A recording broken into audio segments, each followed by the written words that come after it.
Okay, hello, ladies and gentlemen. Please welcome to our recording presentation. Today, our group is going to cover one of essential tools in language teaching, which is total physical response. It is also known as TPR. And in our group, there are four members. The first, I am Brak. The second is Brother Sophanith. And the last one is Brother Soktola. So let us move to the main section. So here is the content. So in our recording presentation, ladies and gentlemen, we are going to cover four main things. The first, the background of TPR or total physical response. The second one is the definition of TPR. The third one is the practice of TPR. And the last one is the principles of TPR. So first, the background of TPR. Ladies and gentlemen, TPR or total physical response was originally developed by Dr. James Ashers in 1963, and he is a professor of psychology. He developed this tool because he believed that all learners need to get exposure to the information before they internalize. Here it means that before the learner can absorb or can produce a target language, they need to get exposure to the kind of information that those target language. Let me mention, for example, ladies and gentlemen, like you can say that a child, before she or he is able to produce an information, they have to get exposure to that kind of information. Before they can speak a word, they might get exposure to that kind of that word. For example, the word eat, drink, okay? They they might observe their people around them, the action, the movement of the people around him or her, okay? And then they produce the language letters. It's the main thing he referred to. James Ashers, he also suggested that to learn the language effectively and successfully is to use the whole brain, both the left and the right of hemisphere. For the right hemisphere, our brain is mute. It focuses on the moment, gestures, physical moment, and the left hemisphere, on the other hand, it's verbal. It focuses on speaking, talking, producing the language. Also, it focuses on language learning. So here, everyone, ladies and gentlemen, for the right, we focus on the movement or motion, and the left is focused on language learning. So we can say that to learn the language successfully, we have to use our whole brain, which the right for the moment and the left focus on language learning. So let me move to the next slide. And one number two is the definition of a total physical responses or TPR. TPR, is a tool of language teaching or teaching a language that focus on utilizing or employing physical movement to respond to verbal input. Verbal input like focus on speaking, making sound. So why we use this? Because we try to avoid of using native language or mother tongue. So our teachers, it's a good idea that we can avoid of using mother tongue or native language.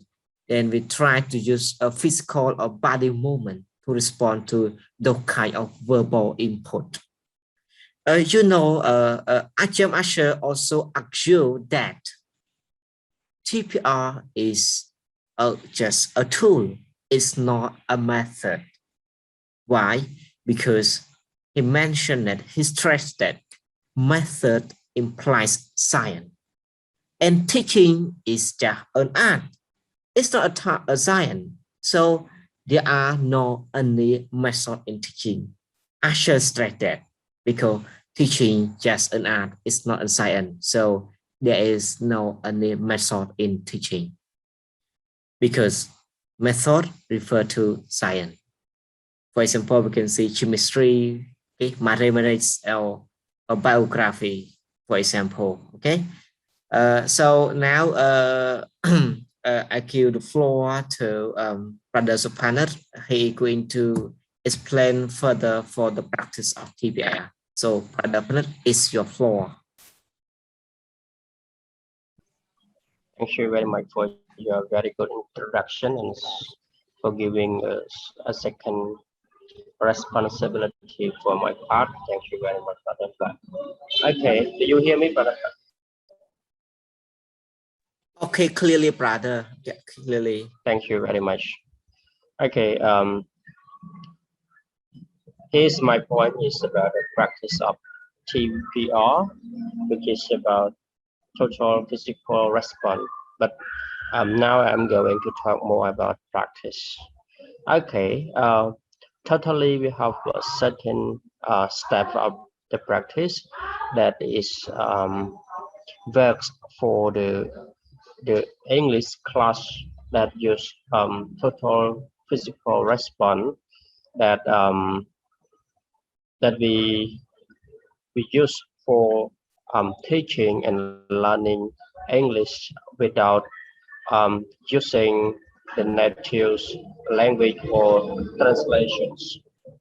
Okay, as a brother mentioned about, like um, ASA have researched or have found that um, the language learning which start first with understanding and ends with the production. It means that we use um, the tool to engage the student in the classroom to understand first what teachers is going to do and what teachers is going to show the student in the classroom without speaking the native language. And finally, or at the end of the class, a student will uh, produce what they have see what they have learned from their teachers into the result or the productions. Okay, here there are a certain step which I am going to present. Um, the first step that non-native teachers teaching English to non-native students. Okay, that use the TPRs in the classroom. First of all, as a teachers, they want to use a TPR in the classroom.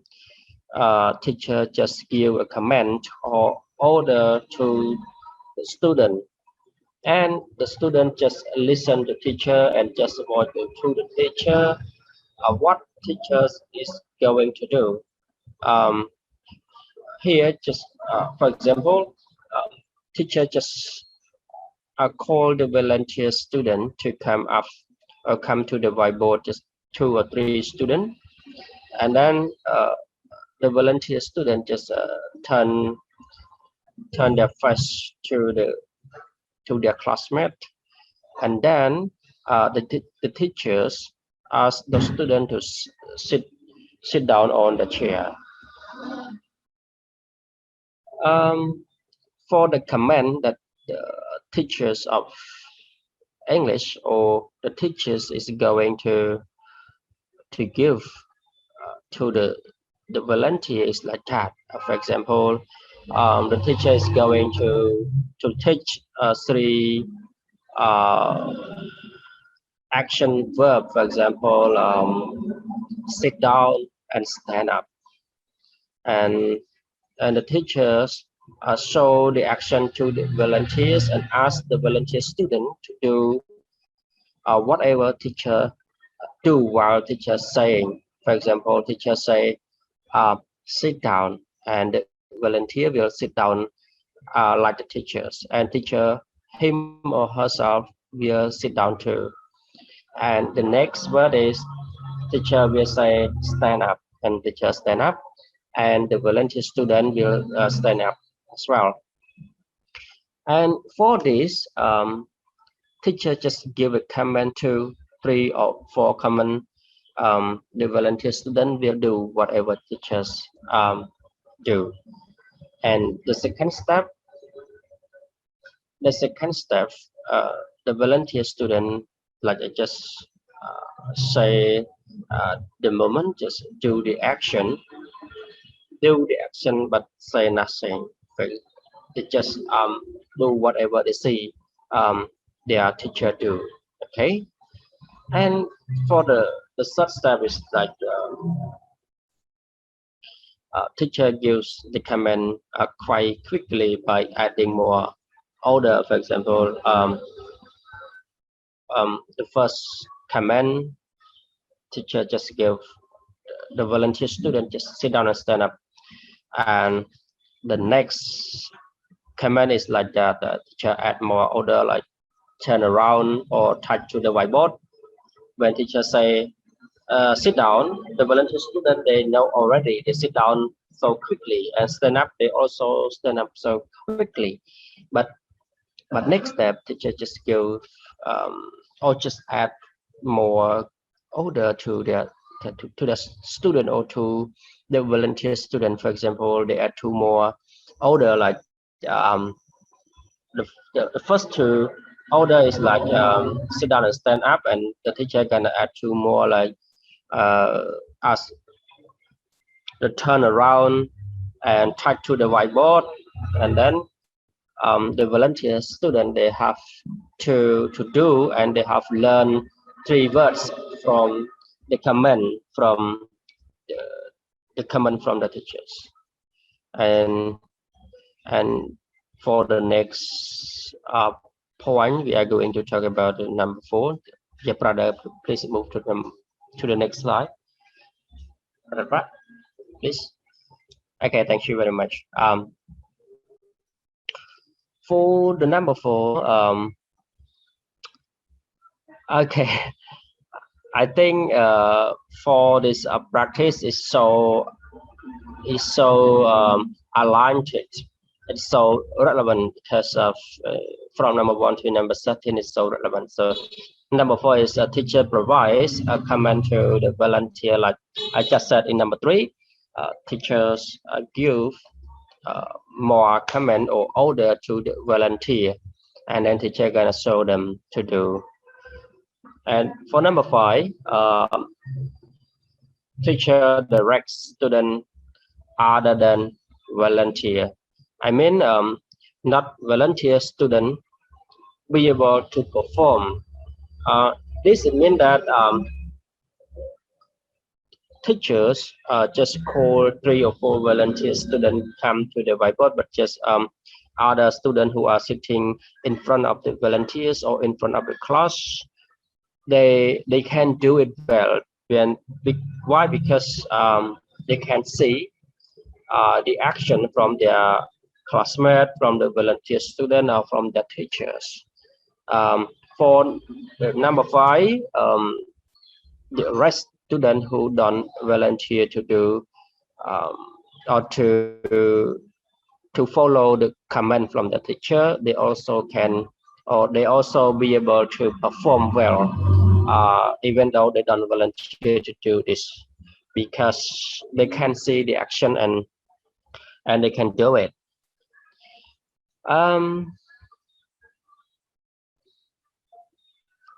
For the next step of the practice, teachers introduce a new commands after she is certified that the first 6 or 5 or 7 have been mastered. For example, the first session, or the student in his or her class, they already knew well about sit down, stand up, turn around, touch to the whiteboard, open the window, open the door. They master about this phrases or they master about these words. And then the teachers in the classroom gonna introduce the new command or order to the student. Okay, thank you very much, brother. Please go to the next slide. Okay, thank you. Now we are on number 7. For the number 7, teacher changes the order of the command, and the student follow the teacher's action. In here, like the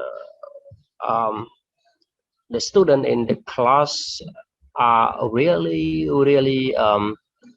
passive student. Why? Because they just follow the teachers, whatever the teachers said and whatever the teacher do. Okay. And for the number 8, when the student make an error, the teachers repeat the command while acting it out. Okay. And here, for example,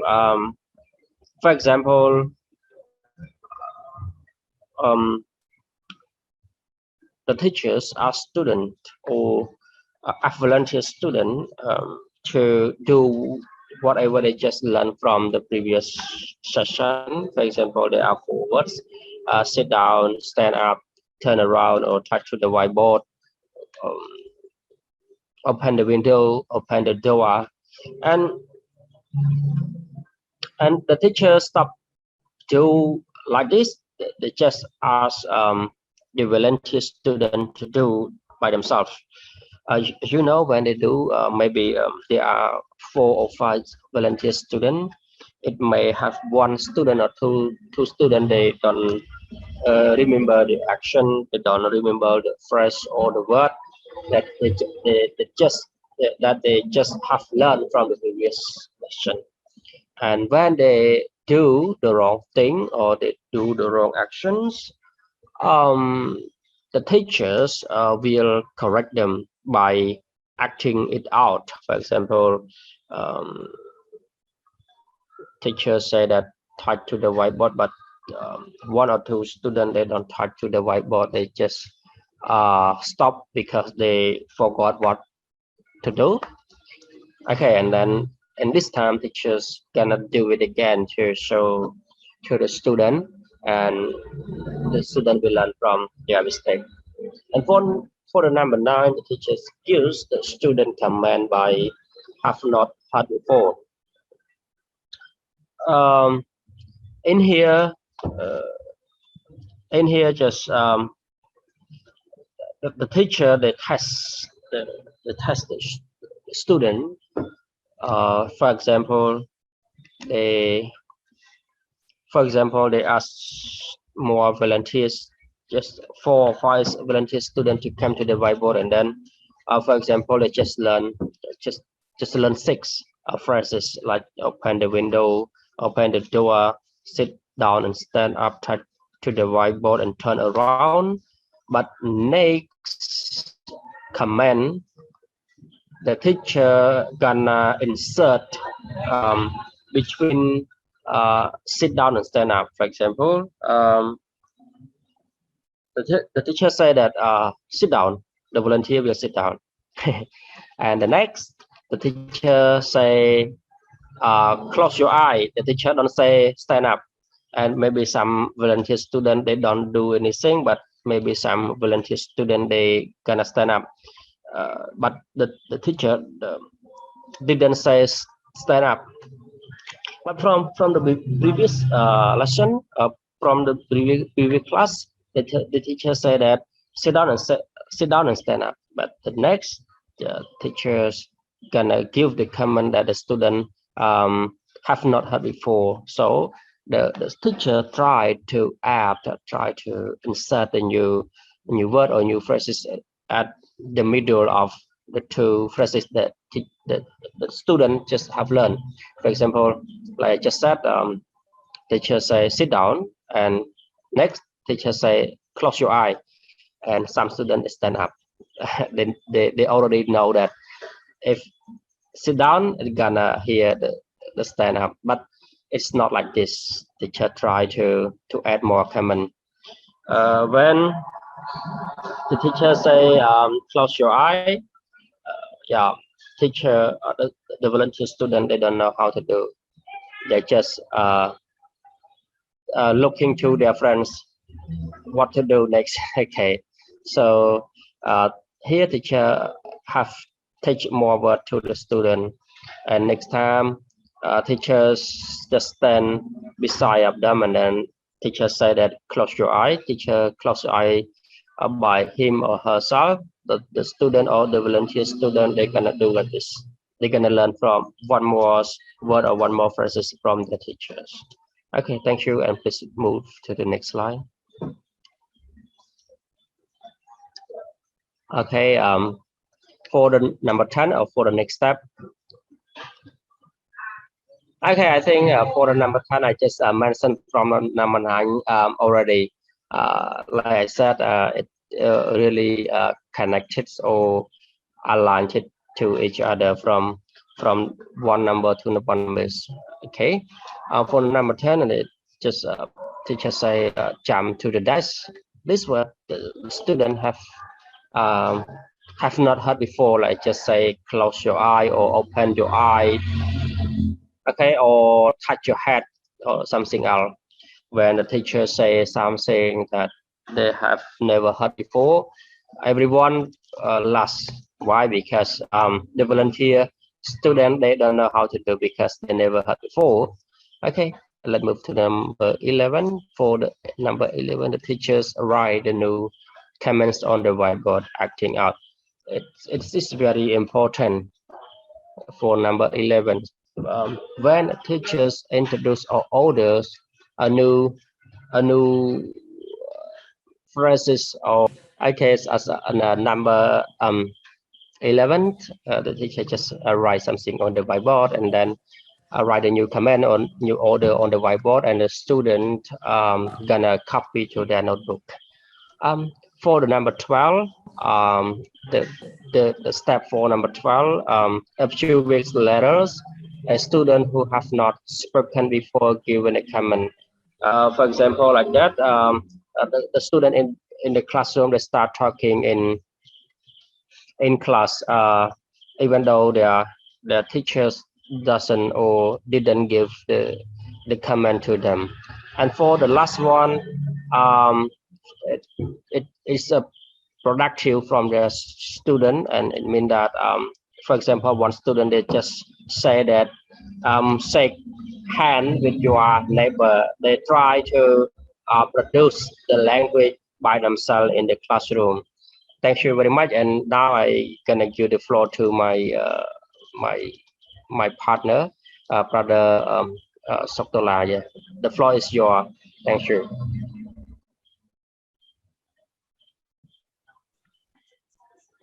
Okay, thank you, Mr. Sophanith, for giving me the floor.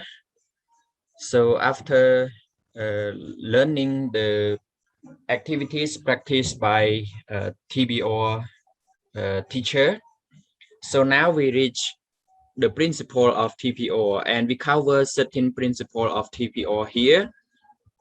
So it is believed that the student learn the meaning through action.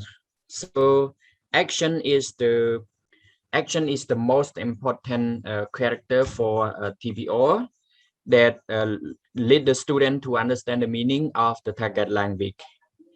And students are required to do extensive listening and movement.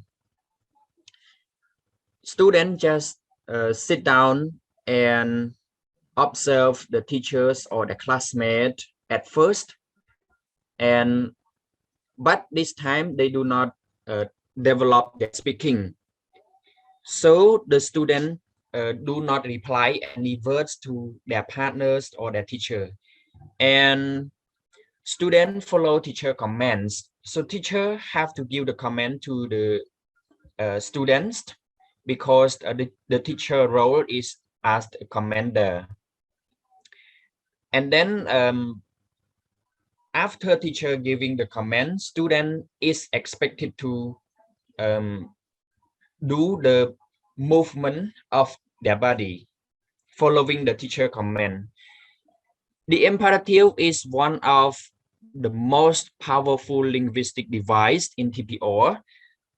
Imperative mean commands. That's why TPR principle require teacher to give the command to the student. Next slide, please.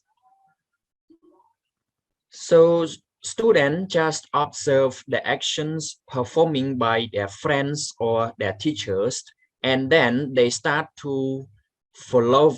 They start to follow their friends' command or their teacher command by performing the action by themselves. So in TPR principle, student just not student do not only listen to the teacher or friends, but they also perform the actions, mean they do the body movement. As a teacher, you have to make sure that your students feel successful in learning the language.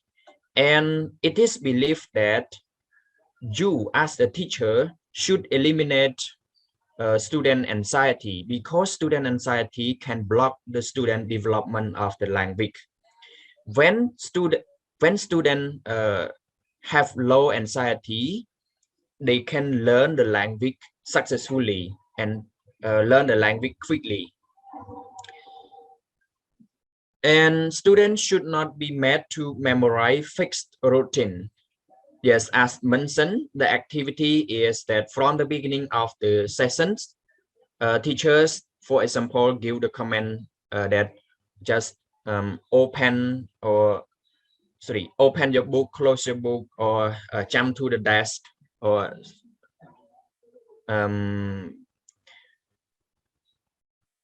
yes, just open the book, close your book, and next time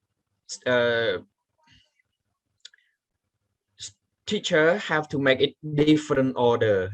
Yeah, it along with another principle. So let's move the slide to the next one. Okay. When students practice the commands, mean they performing the action following the teacher command or friend's command, or saying the command that the teacher require them to say when it is time to say. If they make mistake, teacher should not give the command that interrupt the student action.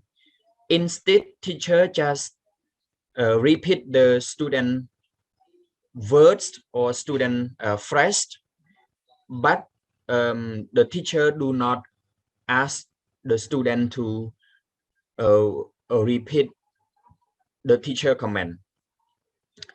So giving command is sorry, again some when student make mistake, teacher should not give command that interrupt the student performing the action or commands. So teachers just repeat the student commands or perform the action following student by not asking the student to repeat the comments or action after teacher give the comment. And student must develop flexibility in understanding novel combination of target language chunks. It along with another principle that I just mentioned previously. So as a teacher have to make the chunk of the target language into the complex combination. For example, teacher just introduce the target language chunk by chunk, mean like open, like close, like book, like I. So later when the student learn the language, or when the student feels success in learning those kind of chunk, teacher have to combine the chunk of the target language together. For example, open your book. Okay, this is the combination, and open your eye, close your book or close your eye. Okay, that's it called a combination of target language chunk. Language learning is more effective when it is fun. That's why your classroom should be it should be active. Mean both teacher and student have to perform the action.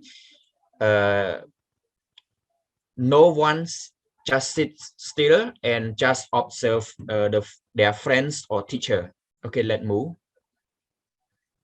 For the spoken language, should be emphasized over written language. So teacher have to write the spoken language or their comments on the whiteboard in order to help some poor learner to observe how the spoken language or the comments spell or really mean, because sometimes they will misunderstood they will misunderstand the target language, the meaning of the target language, and students will begin to speak when they are ready. As a teacher, don't force your student to speak when they are performing the action or trying to observe your action, because later on student will start speaking when they are ready. When they are ready mean student learn a lot of target language. So when they leave class or when they go back home, they meet their father or mother or grandparents, they start practicing those kind of target language with their parents or relatives. And when they come back, they meet their friend, they will start to speaking with their friend also.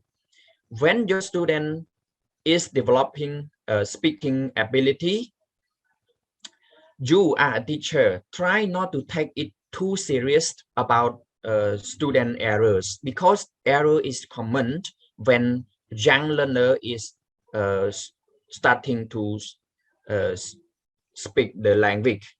Even though since we was born, we make a lot of mistake in speaking both our Khmer language and also English language. So again, mistake is just a common error. Okay, so thank you very much for listening and paying attention.